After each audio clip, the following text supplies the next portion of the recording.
Bonjour, c'est Ursule encore. On est le 17 décembre 2023. Alors, je viens sur la trompette aujourd'hui encore et je viens proclamer le retour de notre Seigneur Jésus-Christ. Amen et alléluia, soyons tous bénis, soyons remplis de sa joie. Amen. Alors, je viens apporter un message que le Seigneur m'a donné tôt ce matin.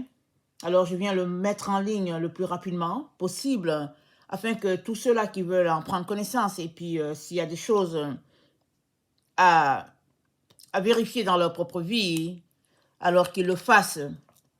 Amen. Et donc, voilà, le Seigneur, j'étais en train de prier et le Seigneur m'a donné Lamentation 2, le verset 3. Voilà ce que ça dit.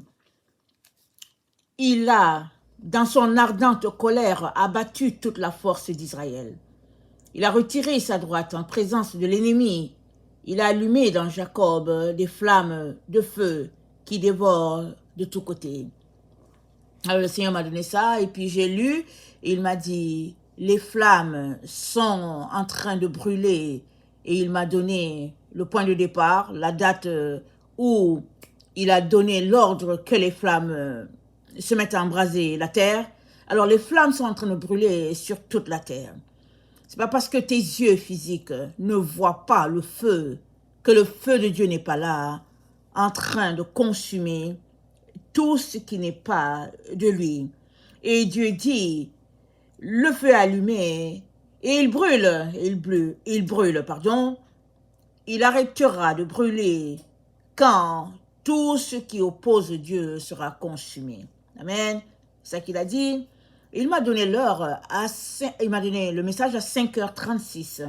Donc je suis allée voir le Saint 3.6 et c'est dit, c'est la récolte des prémices. Amen. C'est le temps de la récolte et puis c'est la récolte des prémices. Et je vous intéresse à aller regarder ce qui concerne les prémices. Ça, c'est dans Lévitique. Si vous tapez à propos des prémices, vous allez savoir qu'est-ce que Dieu a dit, la moisson et voilà, vous savez, les prémices, c'est les premiers fruits.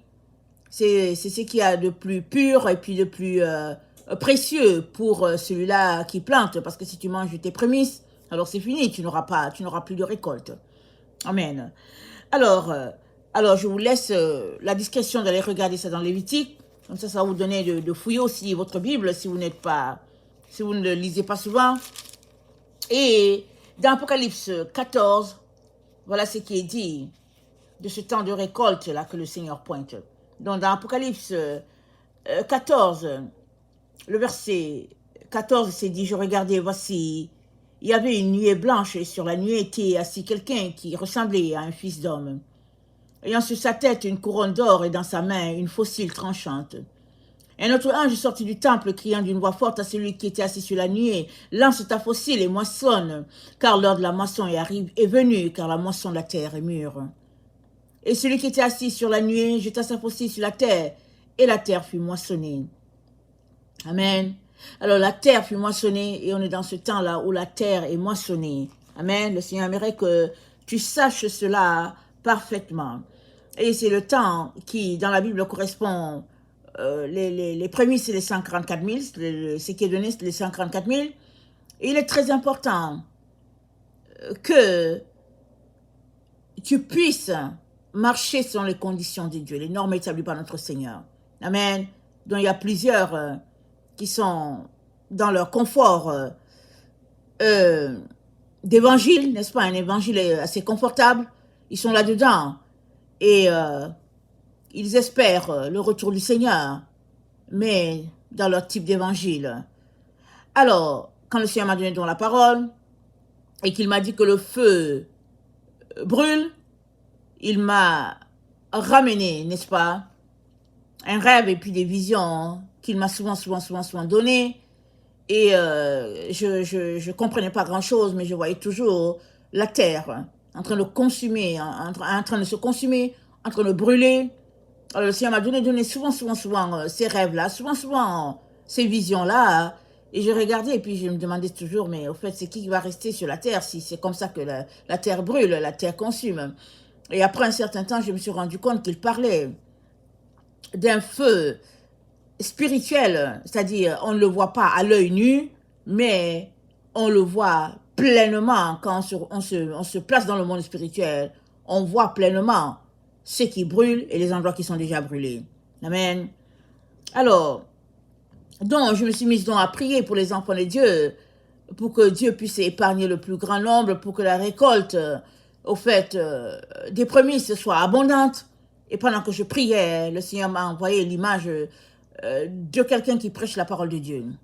Alors, il prêche la parole de Dieu, alors le Seigneur me l'a envoyé, il a apporté l'image, alors il me l'a envoyé pleinement à l'endroit où je suis.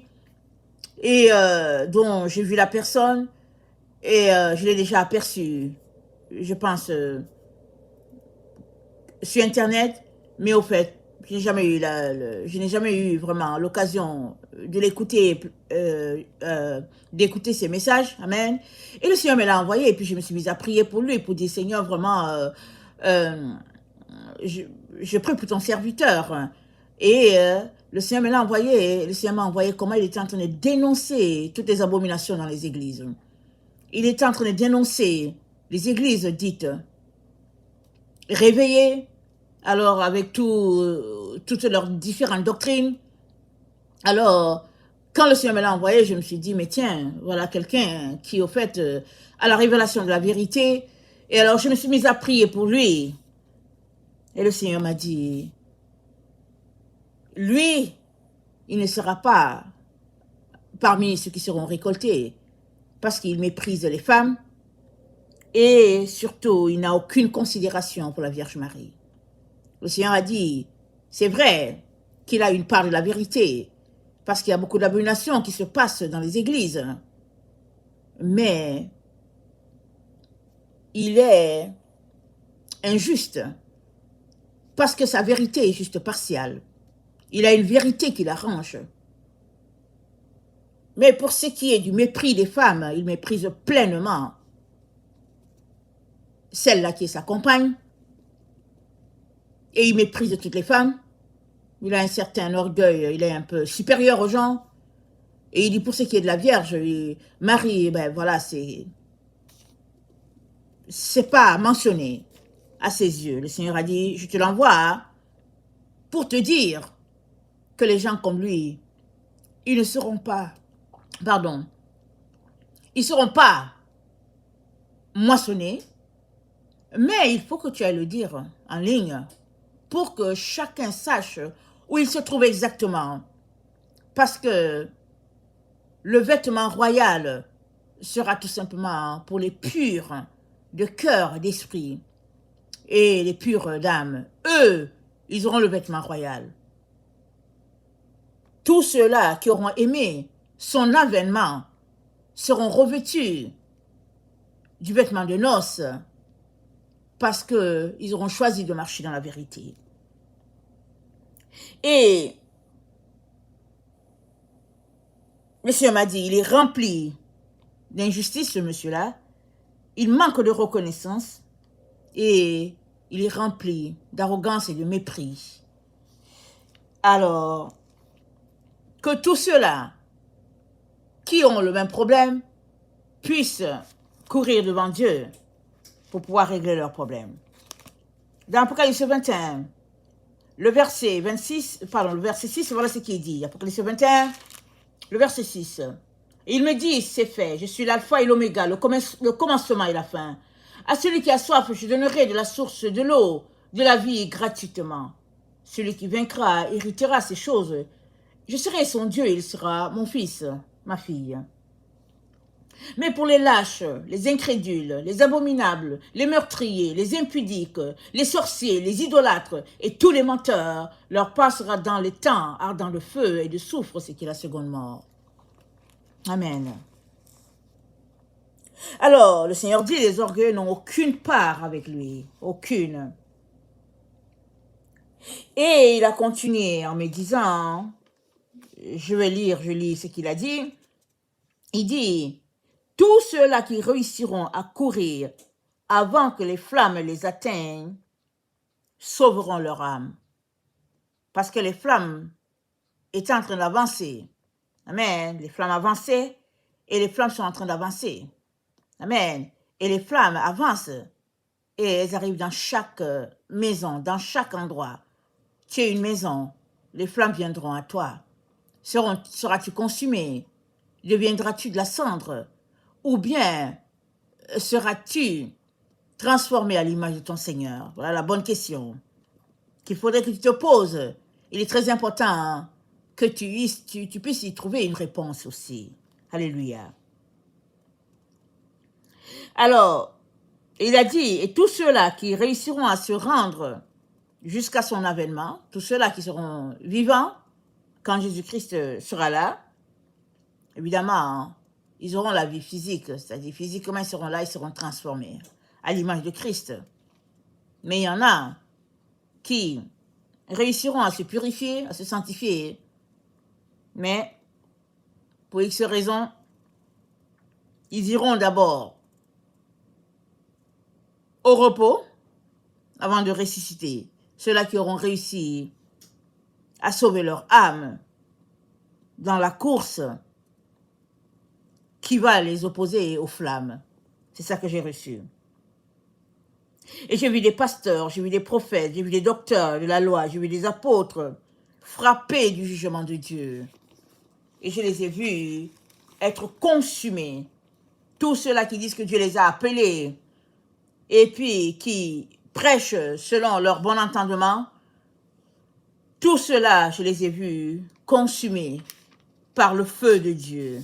Et ils étaient nombreux. On ne pouvait pas les compter, on ne pouvait pas les nombrer, on ne pouvait pas les dénombrer. Tellement il y en avait qui, à vue de tout le monde, au vu de tout le monde, sont les serviteurs de Dieu, mais au fait, qui sont déjà consumés. Parce que la vie de Dieu, qui est supposée être en eux, n'est pas là. Ils sont juste des branches vides et le feu les consume complètement. Et c'est dit, pardon, je vais lire l'autre partie, donc, là où il y avait les pasteurs, les faux prophètes et tout ça, ils étaient consumés parce qu'ils se sont rassasiés d'iniquité. Ils ont abusé du peuple, ils ont dépossédé beaucoup de gens et ils ont marché dans les valeurs du monde, dans l'impudicité, dans l'idolâtrie, dans tout ce qui est abomination, ils ont marché là-dedans. Hein. Ils étaient une personne dans la semaine, ils étaient une autre quand ils étaient devant l'assemblée. Et j'ai eu des enfants de Dieu tout nus, sans vêtements, car ils ont aimé les vêtements du monde. Et au moment où ils ont voulu maintenant revêtir Christ pour de vrai, le feu de Dieu était là pour les consumer. Et ils étaient tout nus, sans vêtements. Ils n'avaient pas le vêtement qui est Christ. Et dans Matthieu 7, le verset 21, voilà ce qui est dit. Dans Matthieu 7, le verset 21, ceux qui me disent, Seigneur, Seigneur, n'entreront pas tous dans le royaume de Dieu, mais celui-là seul qui fait la volonté de mon Père qui est dans les cieux. Plusieurs me diront à ce jour-là, Seigneur, Seigneur, n'avons-nous pas prophétisé en ton nom? N'avons-nous pas chassé les démons par ton nom? N'avons-nous pas fait beaucoup de miracles par ton nom? Alors je leur dirai ouvertement, je ne vous ai jamais connu. Retirez-vous de moi, vous qui commettez l'iniquité. C'est pourquoi quiconque entend ces paroles que je dis et les met en pratique sera semblable à un homme prudent qui a bâti sa maison sur le roc. La pluie est tombée, les torrents sont venus, les vents ont soufflé et se sont jetés contre cette maison. Elle n'est point tombée parce qu'elle était fondée sur le roc. Mais quiconque entend ces paroles que je dis et ne les met pas en pratique sera semblable à un homme insensé qui a bâti sa maison sur le sable. La pluie est tombée, les torrents sont venus, les vents ont soufflé et ont battu cette maison. Elle est tombée et sa ruine a été grande. Amen. Alors, plusieurs qui disent qu'ils sont enfants de Dieu marchent dans l'iniquité. Et d'emblée, ils rejettent les paroles de Dieu. ils laissent de côté les commandements pour X raisons. Ils font ce qui les arrange. Et quand la parole les confronte et que ça ne fait pas leur affaire, ils disent tout simplement qu'ils sont sous la grâce et qu'ils ont été délivrés de la loi. Ils sont nombreux. Donc ils étaient nombreux, ceux qui ont été frappés par cette parole-là de Matthieu 7, le verset 21, cette parole qui les a jugés. Et cette parole qui a trouvé qu'ils étaient des ouvriers d'iniquité. Et c'est quoi l'iniquité? Amen. C'est quoi l'iniquité? Allons-y regarder la définition de l'iniquité. Iniquité, c'est dit, c'est de l'injustice extrême. C'est un péché qui oppose la justice de Dieu. C'est la partialité. Amen. Donc, quelqu'un qui commet l'iniquité, c'est quelqu'un qui est partial. Il sait ce que Dieu a dit, il fait ce qu'il arrange. Comme une personne qui dit qu'elle est de Dieu, qui aime le Seigneur, et qui, au fait, a deux mesures. Deux poids, deux mesures. Quand elle est chez elle, elle est arrogante, brutale, injuste, méchante envers les gens de sa maison. Mais dehors, elle est remplie de sourires. Tout le monde la prend ou le prend comme la meilleure personne de la terre. Mais une fois que cette personne rentre dans sa maison, tous les gens qui sont sous cette maison doivent vivre la terreur. Ça, c'est une personne qui est remplie de partialité. C'est une personne qui commet l'iniquité. Ou une personne qui sait que Dieu dit de ne pas voler. Elle ne vole pas officiellement dans les banques, mais elle vole les fidèles. Elle vole le temps de son employeur. Au lieu de travailler, elle reste sur les cellulaires. Au lieu de travailler, elle reste sur Internet. Elle fait comme si elle travaille, mais elle ne travaille pas. Etc., etc. Ce n'est pas les exemples d'iniquité qui manquent. Ce n'est pas parce que tu n'es pas devant Dieu que tu peux abuser de ton employeur. Là où tu es, les anges te notent. Tout ce que tu fais, les anges te notent. Que tu sois dans un domaine chrétien ou dans un domaine séculier, tu es noté partout où tu vas, partout où tu passes. Il n'y a rien qui est caché devant les yeux de l'Éternel. Et ce groupe, c'était les ouvriers d'iniquité. Ils l'appelaient Seigneur, Seigneur, mais ils commettaient l'iniquité en arrière. Et Dieu dit, retirez-vous de moi, vous qui commettez l'iniquité. C'était ça leur sentence. Alors, le feu de Dieu brûle et tous ceux-là qui ne seront pas trouvés conformes par rapport à ce feu, ils seront chassés de la présence de Dieu. L'autre texte que le Seigneur nous donne se trouve dans Matthieu 25. Le verset 31, lorsque le Fils de l'homme viendra dans sa gloire avec tous les anges, il s'assiera sur le trône de sa gloire. Toutes les nations seront assemblées devant lui, il séparera les uns d'avec les autres, comme les bergers séparent les brebis d'avec les boucs. Il mettra les brebis à sa droite et les boucs à sa gauche. Alors le roi dira à ceux qui seront à sa droite, venez tous, vous qui êtes bénis de mon Père. Prenez possession du royaume qui vous a été préparé dès la fondation du monde. Car j'ai eu faim, vous m'avez donné à manger, j'ai eu soif, vous m'avez donné à boire. J'étais étranger, vous m'avez recueilli. J'étais nu, vous m'avez vêtu. J'étais malade, vous m'avez visité. J'étais en prison, vous êtes venu vers moi. Les justes lui diront, Seigneur, quand avons-nous vu avoir faim, ou t'avons-nous donné à manger, ou avoir soif, et t'avons-nous donné à boire? Quand avons-nous vu étranger, et t'avons-nous recueilli, ou nu, et t'avons-nous vêtu? Quand avons-nous vu malade, ou en prison, et sommes-nous allés vers toi? Et le roi leur répondra, je vous le dis en vérité, toutes les fois que vous avez fait ces choses à l'un des plus petits de mes frères, c'est à moi que vous les avez faites. Ensuite, il dira à ceux qui seront à sa gauche, retirez-vous de moi, maudits, allez dans le feu éternel qui a été préparé pour le diable et pour ses anges. Car j'ai eu faim, vous ne m'avez pas donné à manger. J'ai eu soif, vous ne m'avez pas donné à boire. J'étais étranger, vous ne m'avez pas recueilli. J'étais nu et vous ne m'avez pas vêtu. J'étais malade et en prison, vous ne m'avez pas visité. Ils répondront aussi, Seigneur. Quand avons-nous vu ayant faim, ou ayant soif, ou étranger, ou nu, ou malade, ou en prison, et n'avons-nous pas assisté? Il leur répondra, je vous le dis en vérité, toutes les fois que vous n'avez pas fait ces choses à l'un de ces plus petits, c'est à moi que vous ne les avez pas faites. Et ceux-ci iront au châtiment éternel, mais les justes à la vie éternelle. Amen. Donc voilà ce qui est en train de se passer avec le feu de Dieu qui a été lancé. Amen. Et comme je vous dis, il y a eu un point de départ pour ce lancement. Ce feu qui consume, c'est parce que tes yeux ne le voient pas que le feu de Dieu n'est pas là. Le feu de Dieu est en marche et il avance. Amen.